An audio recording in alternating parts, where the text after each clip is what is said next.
Hey, how are you? I'm good, thank you. Sorry it took so long. I was having technical difficulty getting Okay. it through the system, but we are here.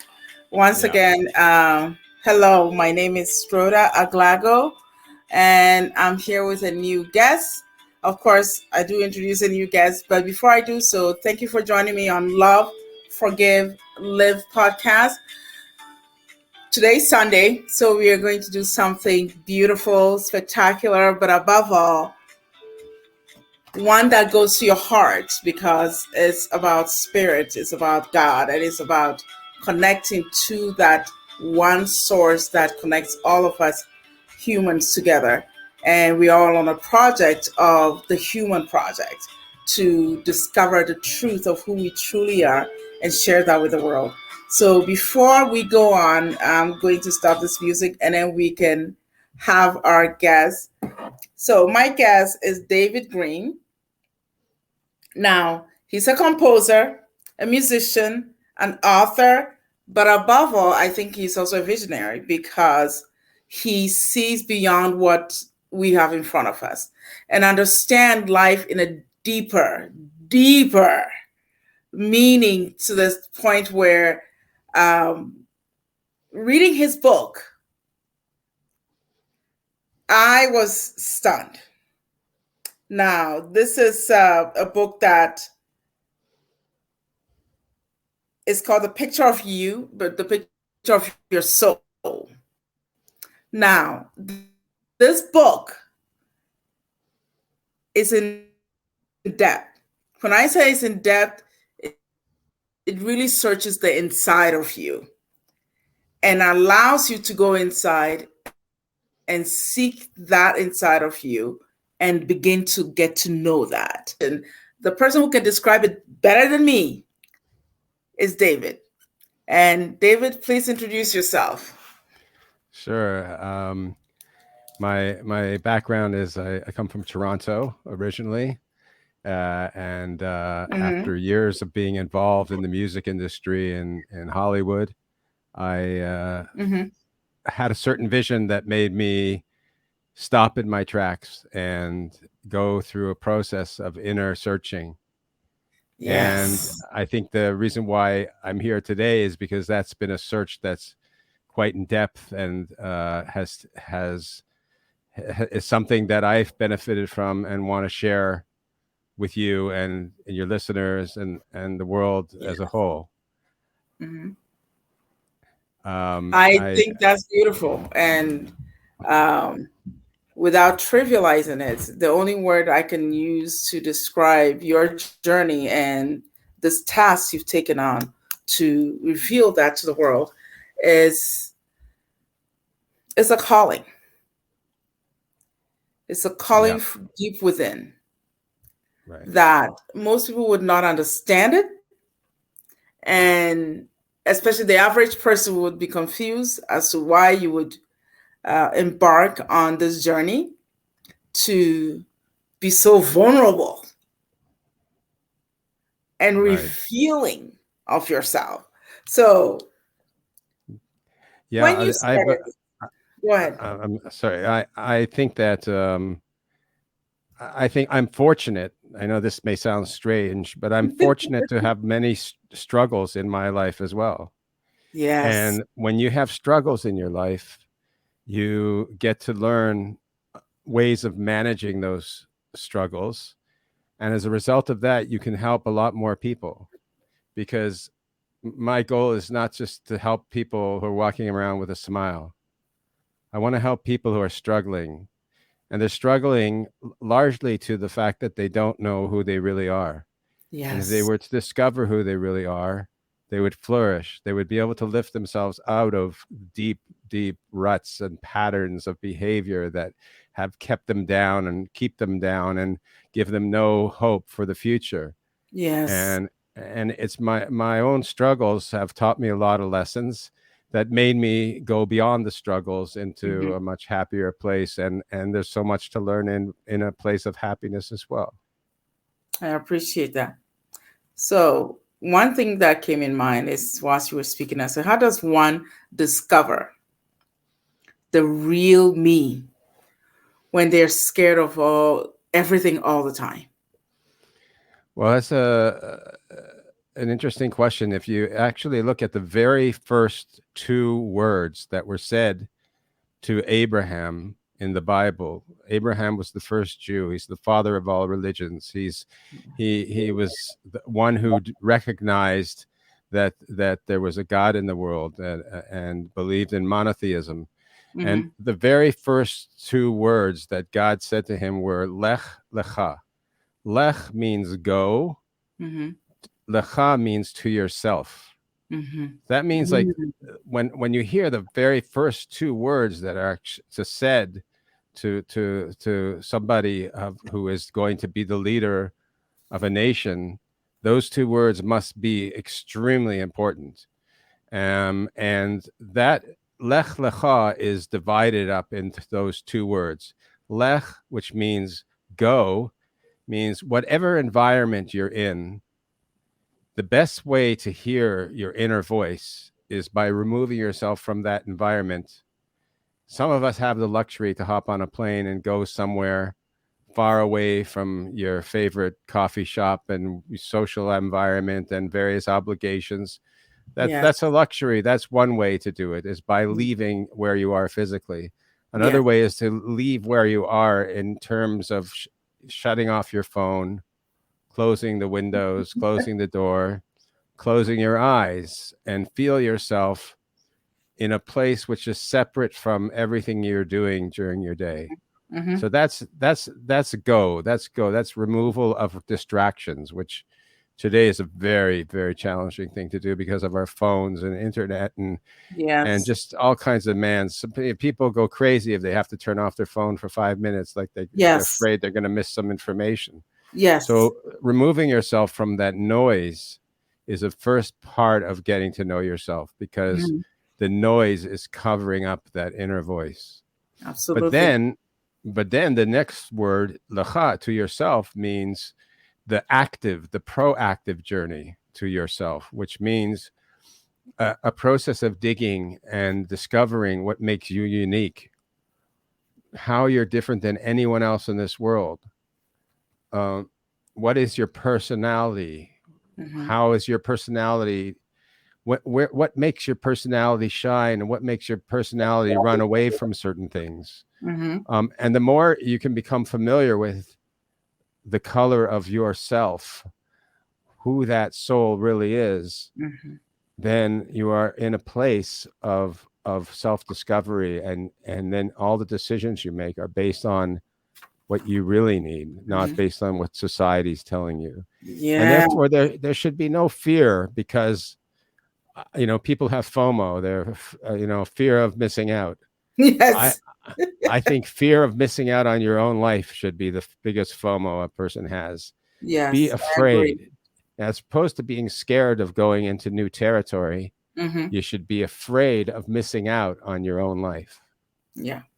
I agree. And that's the fear um, that blows my mind when you speak to individuals and they're struggling, and you notice that if they turn within, they'll be able to tap into that peace they desire so much.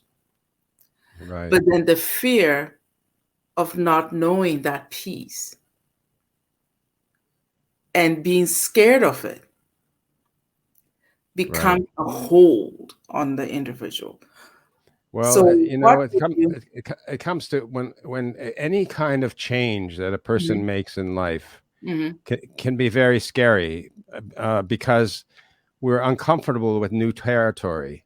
Yes. Some people are more explorers, and that's a spirit that we shouldn't just do in terms of when we go hiking or in the mountains. Mhm. We should become explorers within ourselves and have the guts to try out things that are risky. Yes. Some people are only stimulated when they're doing something that's risky. We should have that courage when it comes to exploring new territory within ourselves, Yes. and letting go is can be a very, very almost a romantic experience. Like, if you're in a relationship, once you've basically created a sense of trust and you know that you want to come closer to somebody, Mm-hmm. then there's a surrendering. It's Yeah. letting go. Mm-hmm. That's the only way that you're going to be able to deepen that relationship. There's a, a, a letting go of the fear of change and Yes. moving into something that you've never been there before. Mm-hmm. And that's where you're going to discover something very precious. So Mm-hmm. within ourselves, we have to do the same thing. We have to let go. I actually have a song that I wrote called "Let It All Go." Yes, I have. I was listening to that. Oh, really? So let me just read you the first few lines of it, because Sure. I think it's very related. And I'll tell you just the background is that when I wrote this song, I was Mm-hmm. suffering from a severe depression, Mm-hmm. and Wow. that depression was triggered by something that somebody did to me, and I couldn't believe that this person had done what they did, because it's someone I trusted and respected, and yet they did something horrifying to me. And I think many people have gone through similar experiences, but What? I went to see a psychiatrist to deal with the depression, Mm-hmm. and then I was medicated for it, and then about like 6 months later, the same psychiatrist I saw, and I said to him, "But what about this person who hurt me so badly?" And he says, "Are you still living in the past?" Whoa. And that triggered in me this like sudden wake up of, whoa, you know what? I got to let it all go. Yes. So I wrote this song to myself. Mm-hmm. I said, I want to see you laughing, see the little signs of life that's on the way. Yes. And I want to see you free at last. Goodbye to the past. Mm-hmm. No more looking back. Time to spread your wings and fly away. Let it all go. Let it all go now. Time to move beyond the lonely child. Let it all go. Let it all go. No, above the world that never likes to see you smile. And that was like a release of so much pain. Yes. But it's because I had to get down and see the damage I was doing to myself. Yes. And living in the past it means I'm not living in the present. I'm not enjoying my life, and I'm letting myself, almost like I owe it to him for hurting me. Yeah. And he's not being affected at all. No, they walk away. They walk away. Exactly. They walk away, and there's nothing I'm going to do to take revenge against them. No, I'm just it wouldn't even work. Yeah, sometimes people hurt you. They don't even know what they're doing. They don't even mean to.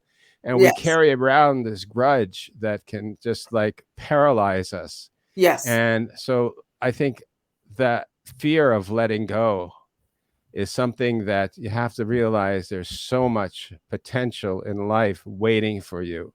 If you believe that God is running the show, he doesn't want you in a sewer, in a pit. It's a matter of allowing yourself to move forward, and gaining strength through that.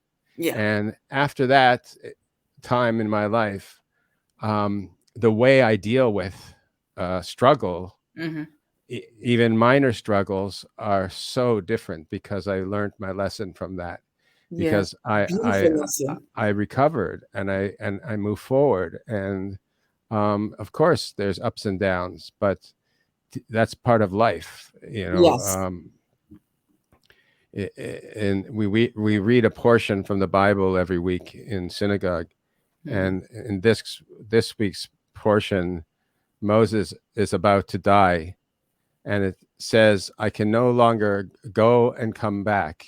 And what the commentaries tell us that means is he no longer can rise to a certain level and come back down. He's finished his job in this world. That's right. So he can then go on to the next world.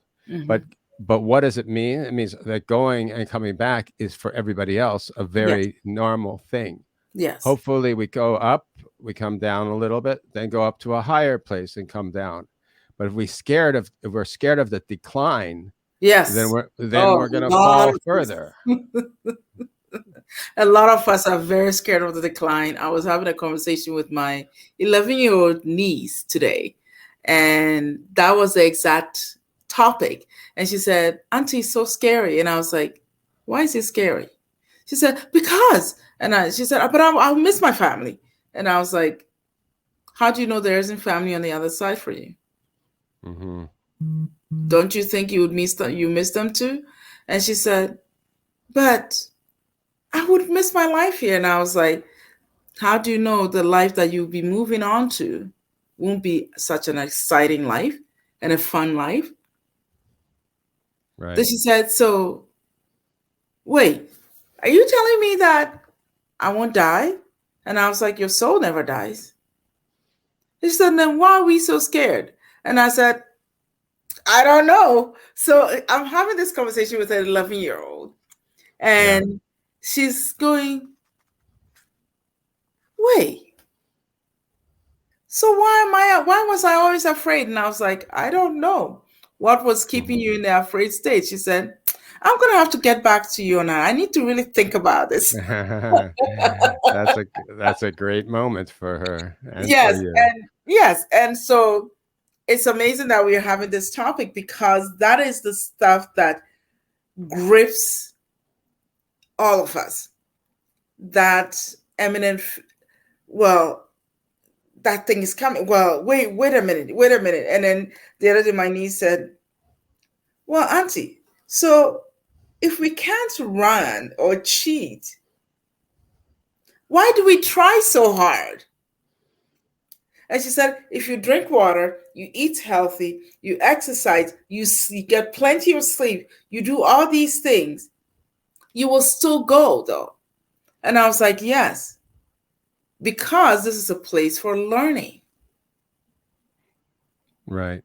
And she said, but I don't want to go to school. School is boring. And I was like, what we are doing right now is part of school. When you get up in the morning is part of school. She's like, so you mean just living is school? And I said, yes, living and experiencing everything. Then she said, I'm still going to have to get back to you on that as to the reason why I was afraid. But Good. it's powerful. Right. The moment we break down all the fear, it frees us to a place of peace. So my question is, how does a person know it's time to let go? Well, you have to know, first of all, the differentiation between things that are good for you and things that are bad for you.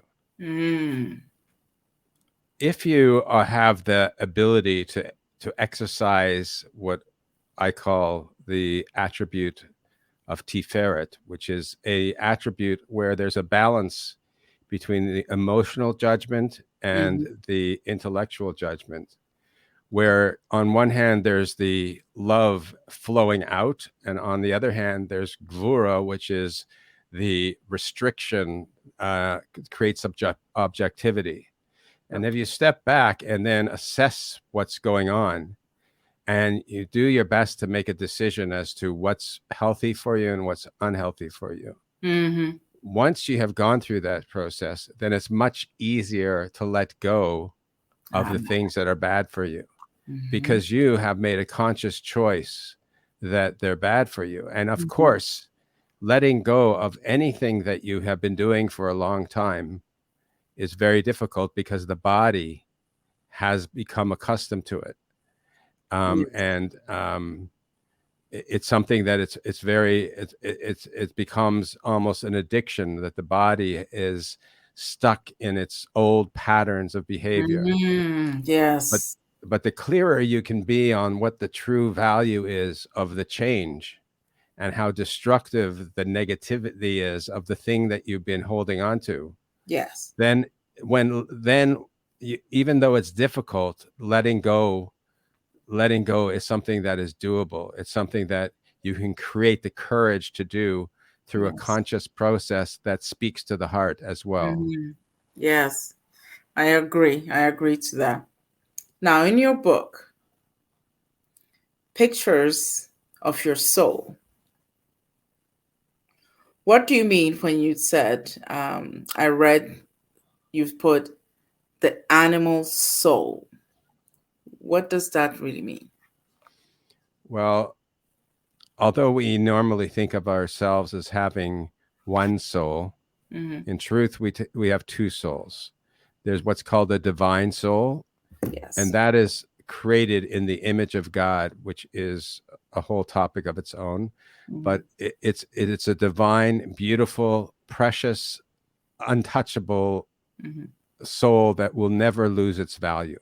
Yes. And then there's another soul, which is the same type of soul that your pet dog may have. It's a soul that is striving to live. It wants to live.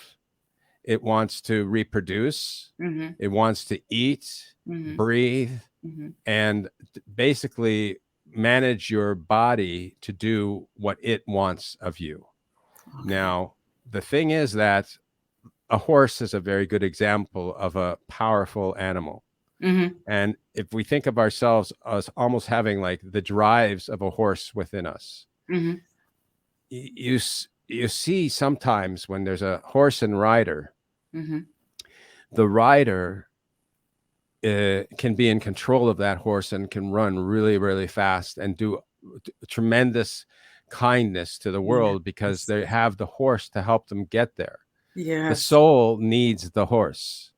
Because that horse, while the soul is in this world, it's connected to physicality.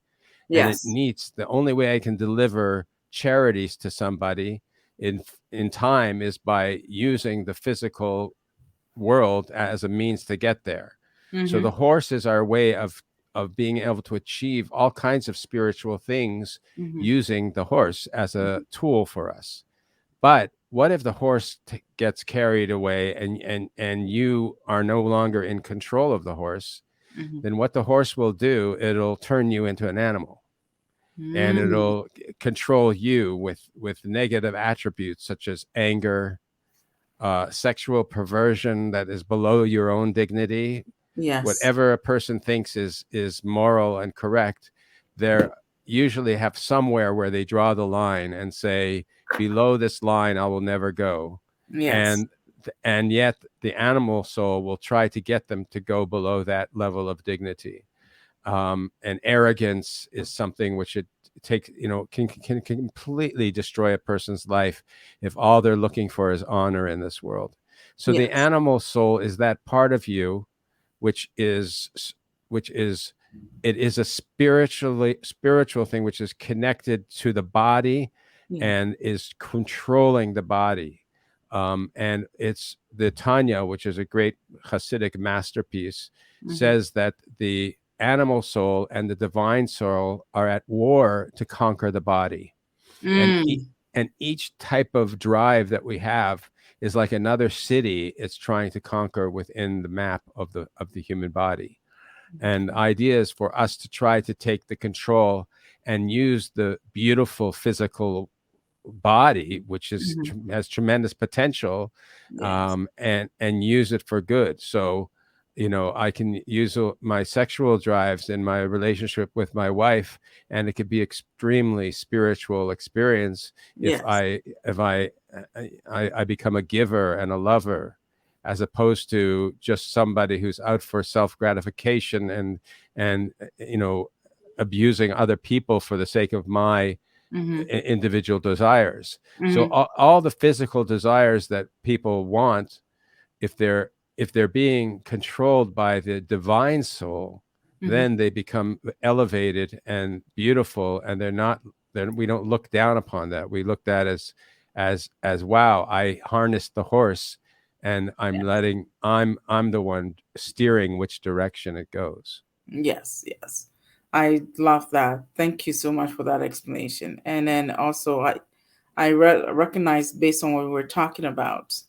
Now, you said in a book, you mentioned that although the animal soul is full of negative drives, we must keep in mind that it is ultimately working for you to allow you to pass its various tests and thereby make you a stronger person, receive the reward for your achievement, and prepare you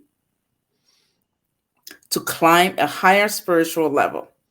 How does the animal soul help us climb to this higher spiritual level? Well,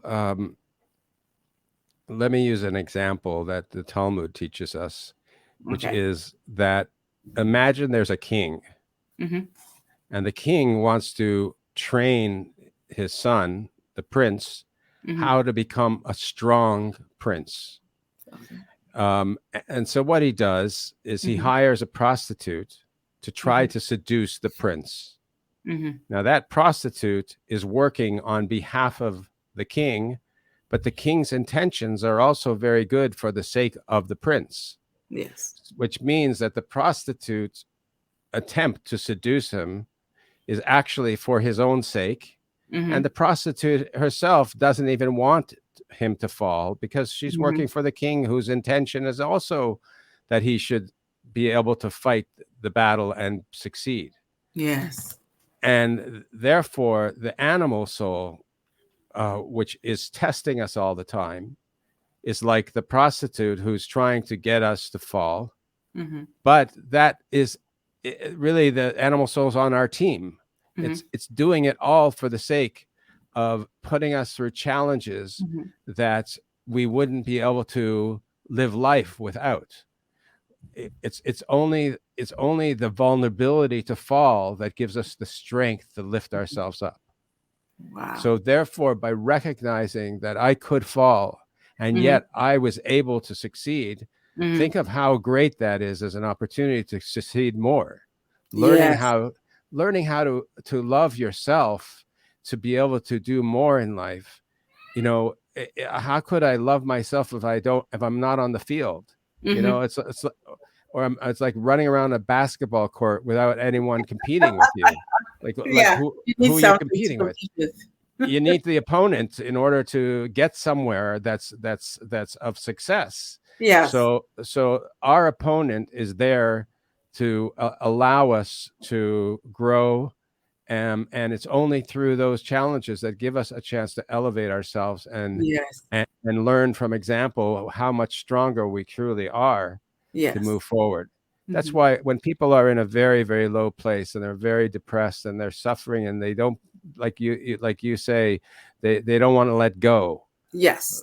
If you can help them just take a tiny step and allow them, even more so than the tiny step, allow them to acknowledge that step. Let Yes. them see themselves succeed, even in the Yes. most minute area. Mhm. Then that becomes proof that they could make the next step. Yes. And there's a self-love that starts to develop and say, wow, I lifted myself up from way down to a little bit less than way down. Yes. And then now I'm going in a direction where I can keep going and going and going. And you let go of the bottom of the pit and you Yes. start to climb and climb and climb. And if people would believe in themselves more, they would climb much more. But that Yes. belief has to start somewhere. Mhm. So if you start in the pit, then it becomes something that shines up. That's why I have another song called Candle in the Night, Yes. right? And Candle in the Night is all about like one little smiling face Mhm. can light up the human race. You know, it's a little shine in the darkness that can be so powerful. Mhm. And we have to try to ignite that within ourselves and ignite that in other people. And Mhm. once they see that little light coming out of darkness, then there's tremendous potential. That's why the day that God created night Mhm. and then he created day. He created darkness, and Mhm. out of darkness comes light. Yes. Light doesn't just appear suddenly. It No. has to come from a dark place, and then the sun rises, and that becomes day. Yes. I so agree. And then, based on what you're explaining, I'm trying to also equate it to something that I think I know. But please, if I'm off topic, if I'm off the grid here, bring me back. I don't get offended. I'm also learning. Okay. So, would we say the animal soul is that of the ego? Is that a name that we also gave to it, as we call it the ego, or is that separate? The ego is one of the traits of the animal soul. Oh. It's only one of them. That's arrogance. The ego is based on not wanting to follow the word of God. Yes. By the Tower of Babel was of Babylon, right? Was a tower that was trying to show that man could build such a high tower that he's mightier than God. Yes. That was based on Nimrod was his name, who was considered the ultimate egomaniac. Oh. Because by me creating this illusion that I'm so great, that I'm arrogant, that gives me power not to have to listen to God. Yes. I don't follow the rules anymore. I'm beyond that. So it's a very powerful tool of the animal soul, because it gives me an excuse to act in a way that where I can get away with anything, because who cares what God says? I'm in charge, not God. But that's only one element of the animal soul. All the various desires and lusts and overeating, all these kinds of things, where if you just look at a pig as an ultimate example of an animal that is completely self-indulgent. Yes. Which perhaps is why God told us in the Bible for Jewish people not to eat pig. It represents a total. It's not only that it's unclean, but it also is the very deceptive type of animal. So deceit and overindulgence, rolling around in its food and in its bin. That's what we become. I don't know if you remember, but when I was growing up, there was a movie called Animal House. They probably made a second version of it as well. Yes, a long time ago. They used to teach us. I remember it was part of the literature in my high school, and we had to watch the video and then read the book and then do a little piece on it. Oh, really? Yes. Well, I don't know if it's the same Animal House but this is the one where there was a fraternity that had these toga parties, and they not Animal Farm. You're thinking of Animal Farm. I'm thinking Animal Farm is different from Animal House. Animal House is what happens basically when you let go of the divine soul and you just allow yourself to be an animal. And that was party, and there was nothing else to life other than party. Yes. So all those various desires of party, that's what happens when the animal goes free and you lose control of it. Yes. But just think of all the same things that they want at the party. If they only knew there was a healthy place for them, where they could walk away with dignity as opposed to feeling like an animal, they would be able to uplift their lives and experience so much more meaning. Of course. And that's the drive for all of us, to come to the place for us to recognize this. And when then that animal behavior is coming up, we can recognize it and put it at bay and say, yeah, I almost fell into that again. I recognize you and I'm not going there. It's very important.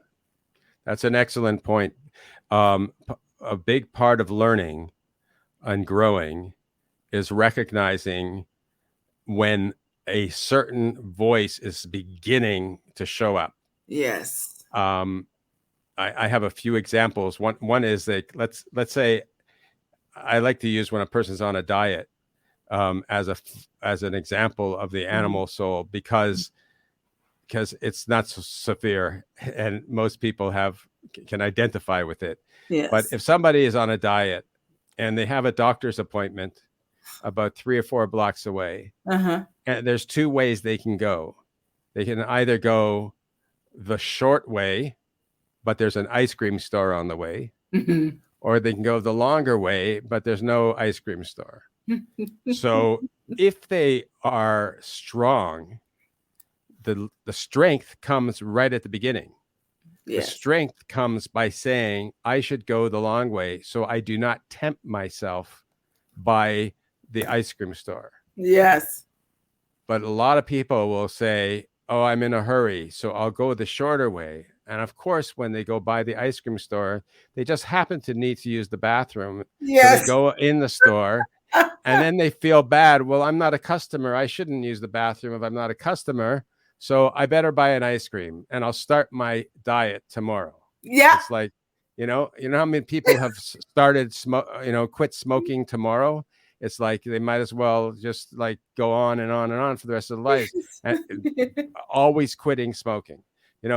That if you identify yourself, including your weaknesses, yes, my vulnerabilities, I recognize them, and therefore, as soon as I smell that risk of falling, I'm not a chicken by running away.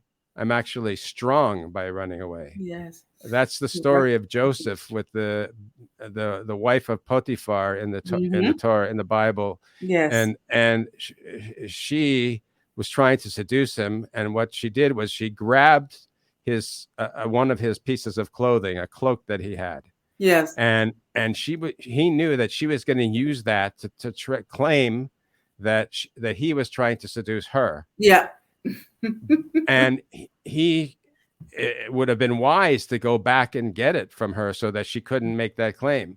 But he knew that if he would go back, he was vulnerable to being seduced. So he was so strong that he was even willing to be thrown in jail in order to not risk falling to her.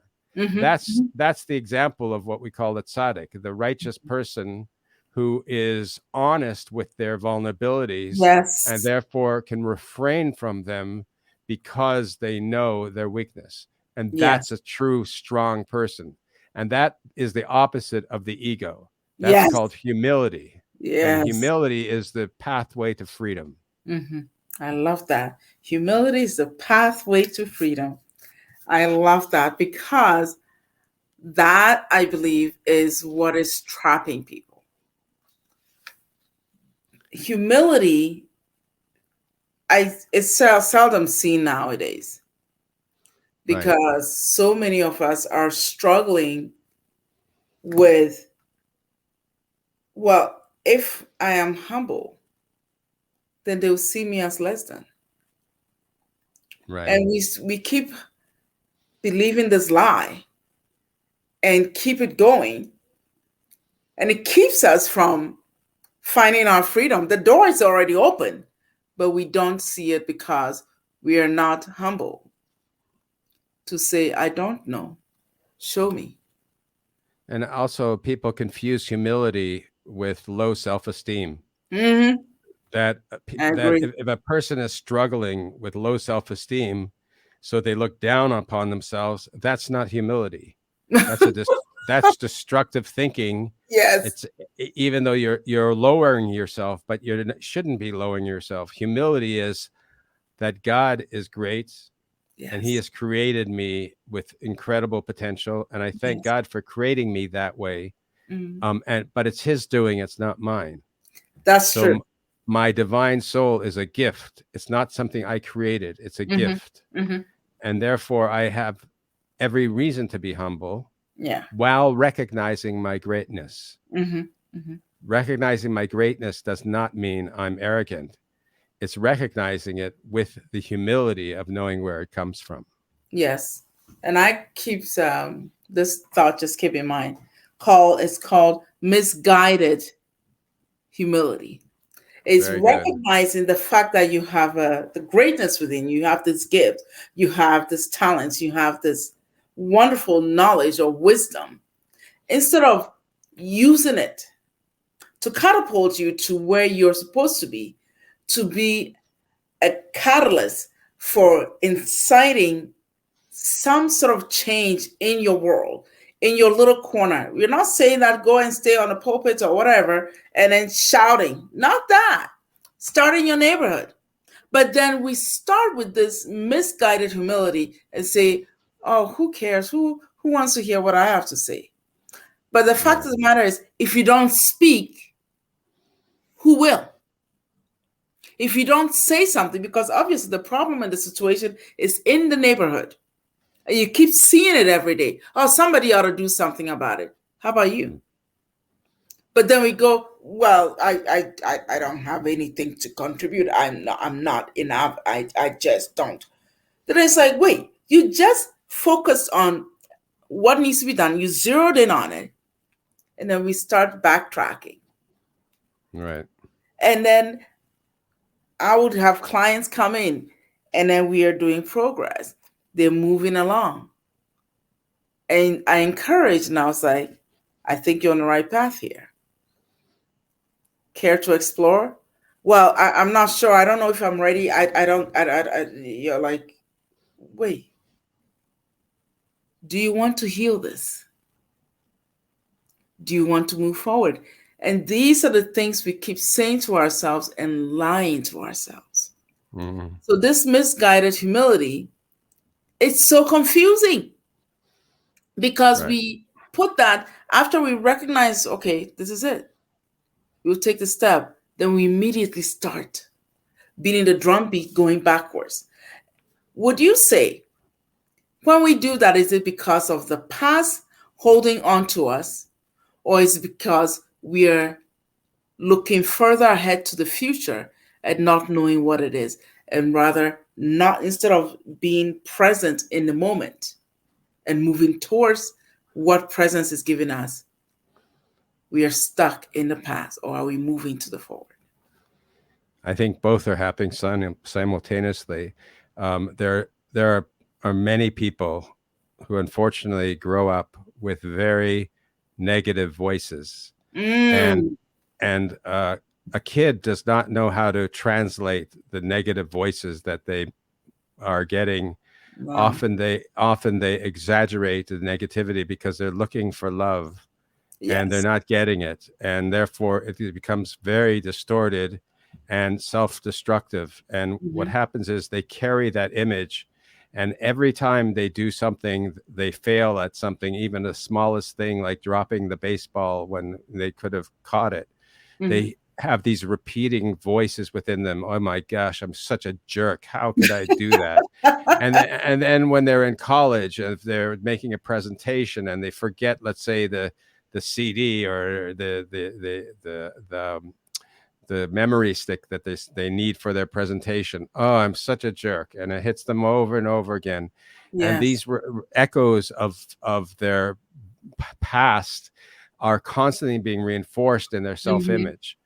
And people have to learn to let go of those negative voices. But you are a person who helps them see that those negative voices are all a lie. It's a not lie. right. Yes, it's false evidence. That's part of the help you're giving people, is by giving them that awareness that they're buying into a voice that was actually planted there since they were a kid. Yes. And they have to recognize that that's not fair. That's not, they're abusing themselves by allowing those voices. Yes. But then, of course, there's that fear of the future. Yes. Especially somebody who has a very shaky past, stepping into new territory can be very scary. It relates a little bit to what you were saying about your niece. This world is only a little piece of the puzzle, but yet we're made to be scared of death. Yes.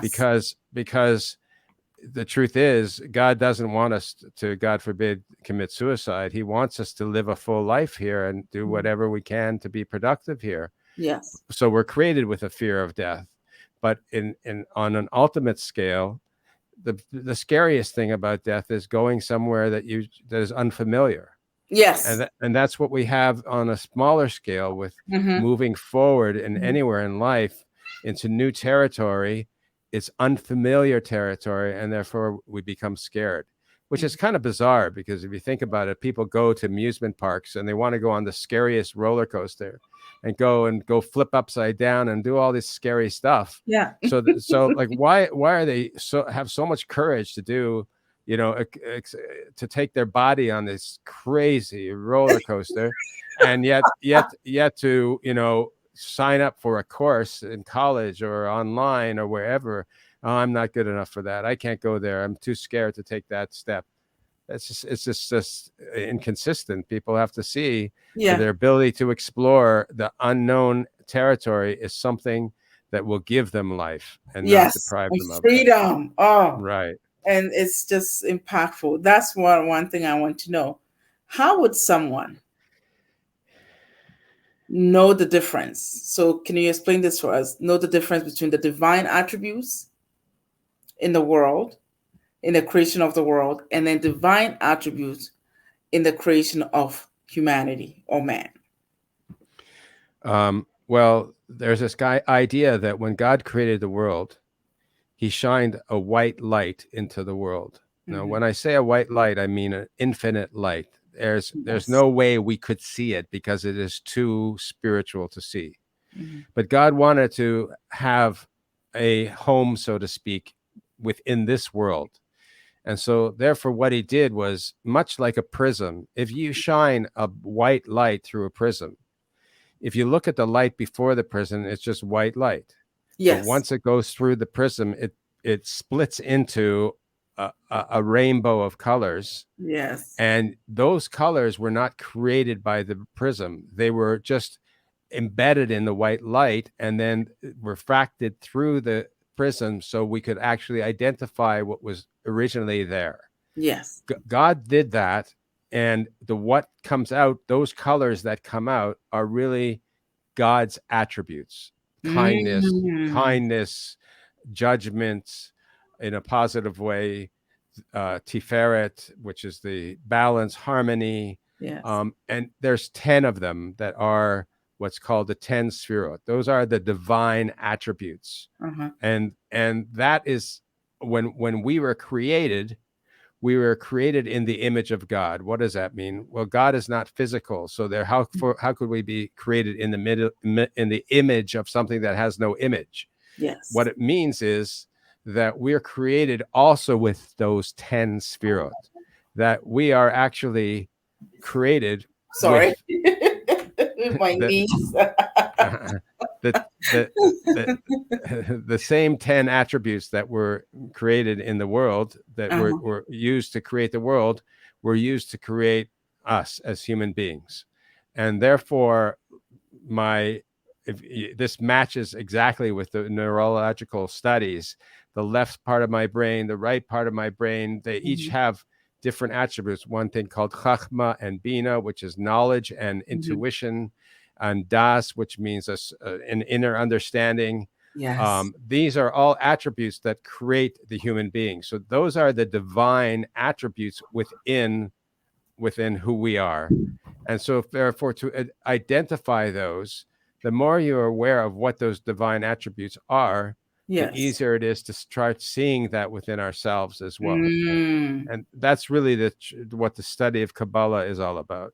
And my book, which is Pictures of Your Soul, really, really helps people understand what each of those are. In fact, the end of the book is going through each one of those 10 Sefirot attributes and explains what they actually are. And you may think, well, why would I write that in the book? Because it seems so esoteric. But in fact, once you read it and start seeing that, you start to see, hey, that's what I'm made out of. My right side of my brain does a certain part of the creative process. My left side does another part. There's actually a male and female side to God. So too, there's a male and female side to the way we operate in this world. And these are all attributes that the more you learn about, the more you actually become aware of your spiritual identity. Yes, I completely agree. And that's the most important thing. And when we recognize that attribute, I think it frees us from constantly questioning and asking, how do I fit in? What am I doing here? And how is this possible? And thank you so much for explaining that, because it gives, at least it gives an answer to this. I think I mentioned this to you before when we had a conversation. I kept asking questions and asking and asking. And my grandmother would say, stop asking those questions. You go crazy, because it's not it's not, you're not going to get any answers. Just leave it alone, because nobody has answers to that. There are answers. And Right. I'm glad your book, you've explained this so clearly and easy to understand. So that's why I'm excited for this book to be out, because it gives people an answer to go within and search and connect to themselves. Right. The answer is not outside. The answer is not out there. It's within. Go within Right. and Right. explore, because as you explore, truth becomes clear Right. and we become. I'm not to promote myself, but the my other book called A Book About You, Yes. it does a slightly different thing. It's actually helping you discover what's unique about you. Mm-hmm. What we've been talking about is what are you? What is the Yes. soul? What is the, Yes. but there's also who are you, which is extremely important in allowing you to take advantage of the gifts that God gave you, Yes. and make sure that you're living the right life, not someone else's life. And that's a Yes. very important thing. Mm-hmm. When I was a kid, when I was 16 years old, so Mm-hmm. then I was asked to, when I was, by the time I was 18, I was very active in Hollywood in the music business, Mm-hmm. and this music arranger and a composer that arranger and producer that I was working with asked Mm-hmm. me if I would accept a Grammy award on his behalf, Uh-huh. and I said, of course. What? Wow, it's amazing. And I rented a tuxedo and got in his limousine that was taking me down. And I got so nervous that I actually started to pray even before I was at all observant, religious at all. I was praying that he would lose so I wouldn't have to stand up in front of millions of people watching on television and in the crowd, and say something stupid. I was just so afraid. But while I was there, after the Grammys, there Mm-hmm. was a big party Mm-hmm. where I saw one of my favorite musicians. He was like an Mm-hmm. idol to me, Uh-huh. and I looked in his eyes, and I saw a person who looked totally depressed. Wow. And I said to myself, "Wow, why am I running after being that when that does not look happy? That's I right. better discover what makes a person happy. Yes. I better discover what my real purpose is in this world and stop running after what his purpose is in this world." And I think people have to have that courage to do so, because the movies we watch and the songs we listen to Yes. and the advertisements we see make us subconsciously try to be someone we're not. We think that we're going I to buy a agree. certain pair of jeans, that those jeans are going to transform us into being like the person on the screen. Yeah. But we don't want to even go there. Why should I be like them? I want to be like me. And Yeah. therefore, self discovery, both on the level of what are you as a soul and who are you as an individual, Mhm. are both extremely important steps that we should all invest time into. I agree.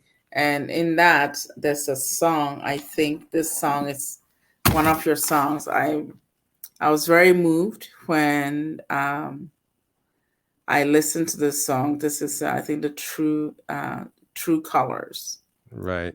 That, I don't know what it is about the words, but it moved me, and I was crying.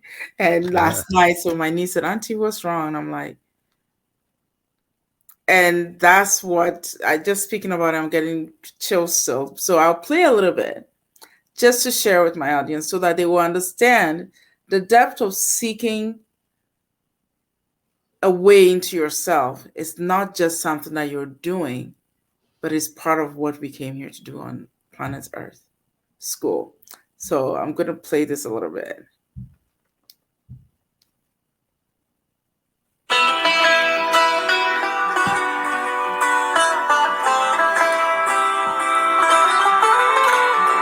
Come take a look in my eyes and see what I see. I'm only searching to find the one in front of me. I look in the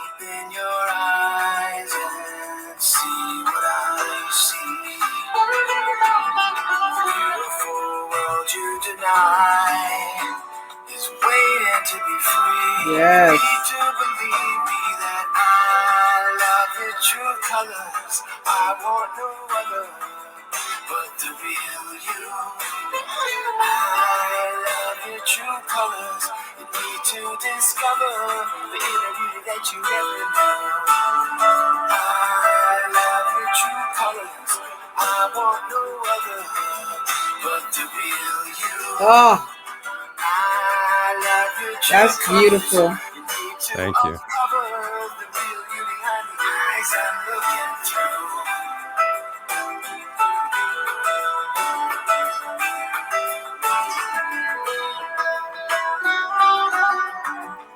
It's beautifully arranged, and I'm just gonna let it play in the background because it did something to me, and it's still doing something because the depth of struggling with depression, fear, not feeling you belong, not feeling enough, not feeling like you don't know where you belong. Hearing a song like that and the words gives you an understanding that there's more. What we are going through is not the only thing. And I believe that as you go through the pains of struggling to discover yourself, because the depression is actually a catalyst to catapult you to that point and say, I want to know me.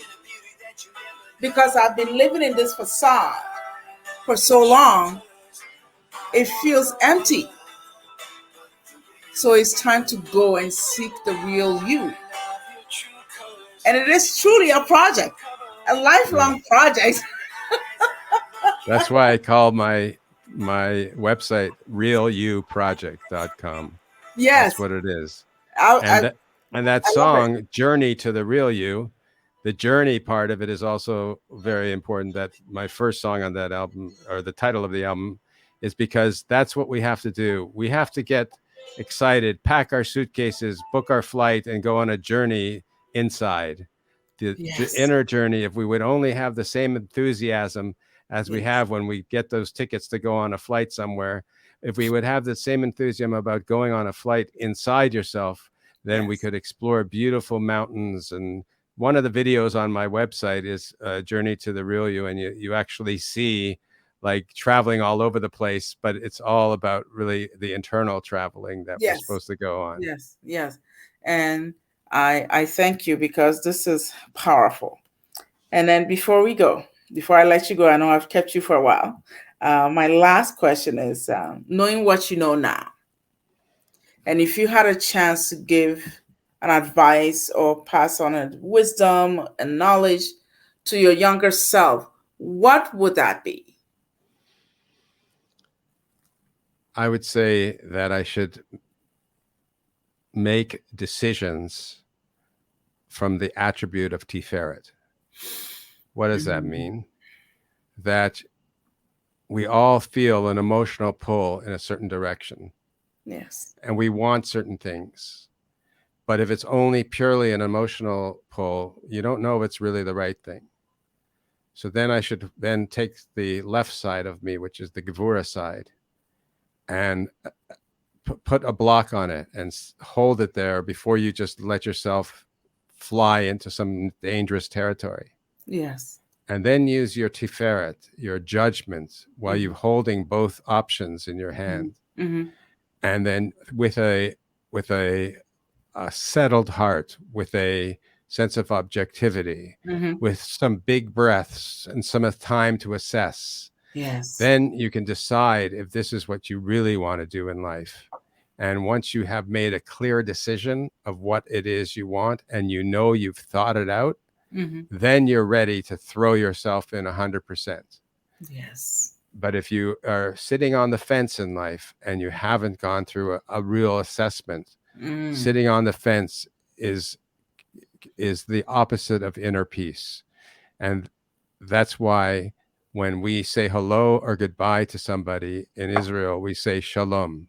Shalom means peace, which also means inner peace between the body and the soul, between the divine soul and the animal soul. Mm-hmm. And so as we say goodbye to each other, I wish you shalom, Yeah. peace between Yes. your animal soul and the divine soul. And Amen that you to should that. be blessed with the ability to make Yes. the right choices in your life. And Amen. your listeners should all make the right choices in their life. Mhm. And they should have true harmony between the divine soul and the animal soul. It's funny, as you were saying, I never quite dug into the word shalom. I just thought it was peace. And I realized that the religious practice that I was raised in was heavily Old Testament. And so my grandmother and my mom still belong to that teaching. And when we are parting, and then when we meet you, the greeting is Inchifafano, meaning peace within you and all around you. And I never put that together until you said this today. And I was like, wait, it's the same thing they say. So, That's interesting. That's yes. fascinating. Yeah. And now I understand. Even still now, when I call my mom, she's still in Ghana, and then she goes, Nchifafano. And I'm like, oh, mom, you still greet me the same that way? She said, yes, it never changes. So Right. thank you. And the same thing, Nchifafano in Ewe, the language that I was raised in, which means shalom the same way. So now I truly understand the meaning and how now this has come full circle for me from what I was raised in, and now coming to this place and learning what you just taught me, and it's come full circle. And I'm very excited and stoked that my audience are going to have this information and help them propel themselves into the journey, this beautiful journey of discovering their true color and who they are. And finally, let go. Let go of everything and just grow. I'm going to play a little bit of that before we part. I actually love Let Go because it's something I may even use it in sessions with clients who may be struggling to let go, because then some of them ask me, if I let go, am I not saying what they did to me? It's okay. Right. And I'm like, oh boy, we will keep working on this until we come to a place to let go, and knowing that letting go is actually letting go and discovering your peace and And letting that be. people should know they can listen to all this music on Spotify and Apple Music for David H. Green, or they can see it on my website at realuproject.com, and the videos that are there, and about me, about my books, and the music is there, but it's not being streamed, but it's there also. Mhm. So before we finish listening to this song, let our audience know, how would we find you? The best way to find me, first of all, anyone can email me, which is on my website. It's david@realuproject.com.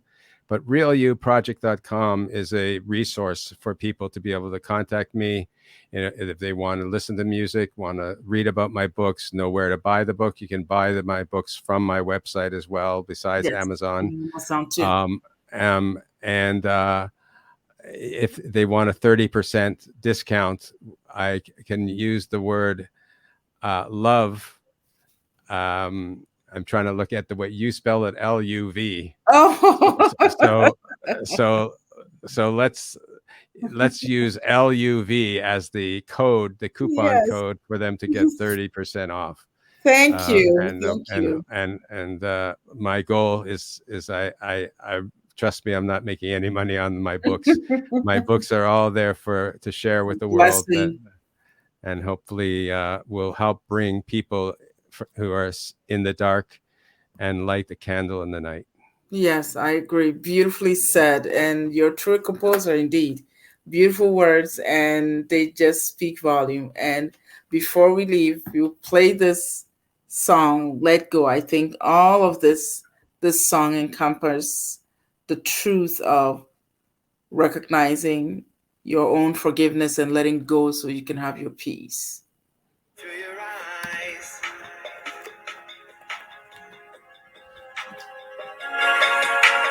Why you wanna make the pain last? There's no future living in the past. Never gonna really change anybody's mind. Let it all go. Go. Let it all go. Let it all go. Don't be afraid to leave it all behind. Yes. Let it all go. Let it all go now. Let the future free you from your worried mind. Let it all go. Let it all go now. Time to I can't say enough about this. Let it go so you can be free. David, thank you so much. And this has been amazing. I'm excited for our audience who want the book. And please go out and get it. Use the code LOVE, LUV, and you get 30% off. It's worth it. This book is not about making money. It's about giving you a tool to yourself to go deep within, dive and search so you can have the peace you're so much expecting of everybody. It's already within you. This will show you how to get there. Do it so you can be free and have the joy. I don't care how the pain is. I don't care what was done. It's possible to let go. Believe me, the stories you hear of people who have let go, if you hear them, it's because they're also on their journey. So start your journey so you can write your own story to seek their understanding for all of those who are coming behind you. There's always something behind that wants to learn and follow the path that we've taken. So this book is worth it. Go out there, get it. Go on David's website, therealyouproject.com. Real You Project. No the at the end. At the Oh beginning. no.